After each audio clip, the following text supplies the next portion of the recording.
Zophar attacks Job the second round. Savoring evil as a delicacy. Zophar from Naamath again took his turn. I can't believe what I'm hearing. You've put my teeth on edge, my stomach in a knot.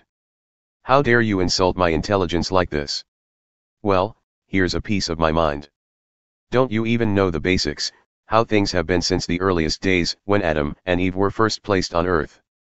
The good times of the wicked are short-lived, godless joy is only momentary.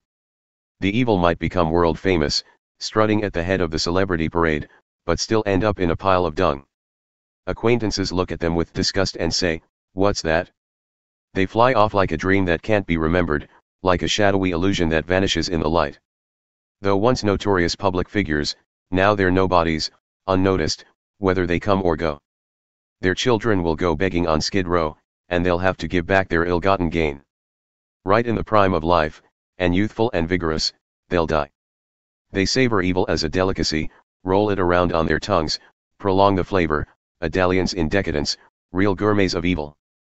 But then they get stomach cramps, a bad case of food poisoning. They gag on all that rich food, God makes them vomit it up. They gorge on evil, make a diet of that poison, a deadly diet, and it kills them. No quiet picnics for them beside gentle streams with fresh baked bread and cheese, and tall, cool drinks. They spit out their food half-chewed, unable to relax and enjoy anything they've worked for. And why?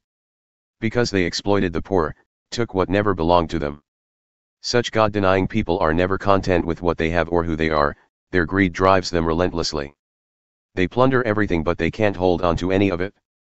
Just when they think they have it all, disaster strikes, they're served up a plate full of misery. When they've filled their bellies with that, God gives them a taste of his anger, and they get to chew on that for a while. As they run for their lives from one disaster, they run smack into another.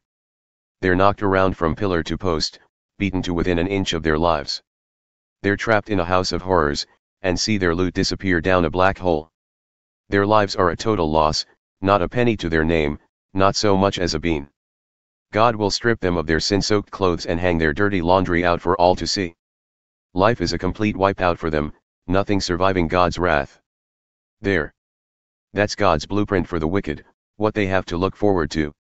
Job's response. Why do the wicked have it so good?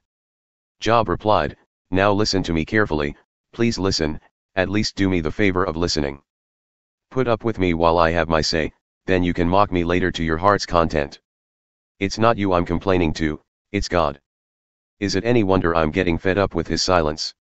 Take a good look at me. Aren't you appalled by what's happened? No. Don't say anything. I can do without your comments.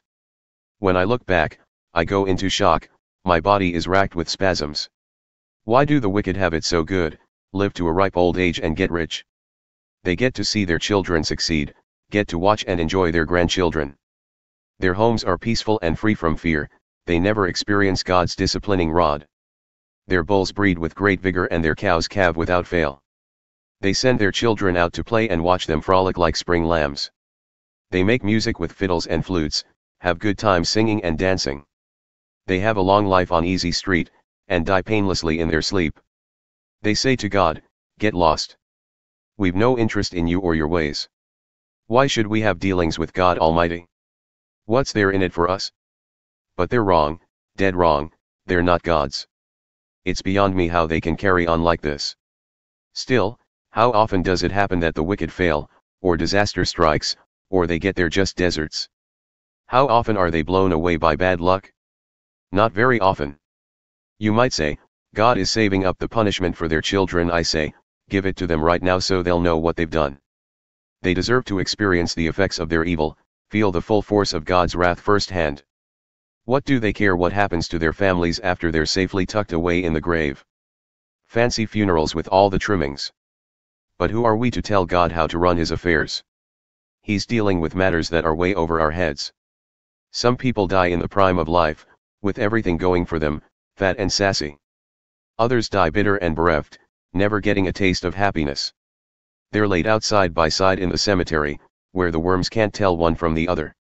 I'm not deceived. I know what you're up to, the plans you're cooking up to bring me down. Naively you claim that the castles of tyrants fall to pieces, that the achievements of the wicked collapse. Have you ever asked world travelers how they see it?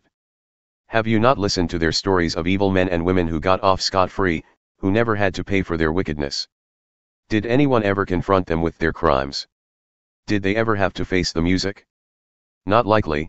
They're given fancy funerals with all the trimmings, gently lowered into expensive graves, with everyone telling lies about how wonderful they were. So how do you expect me to get any comfort from your nonsense? Your so-called comfort is a tissue of lies.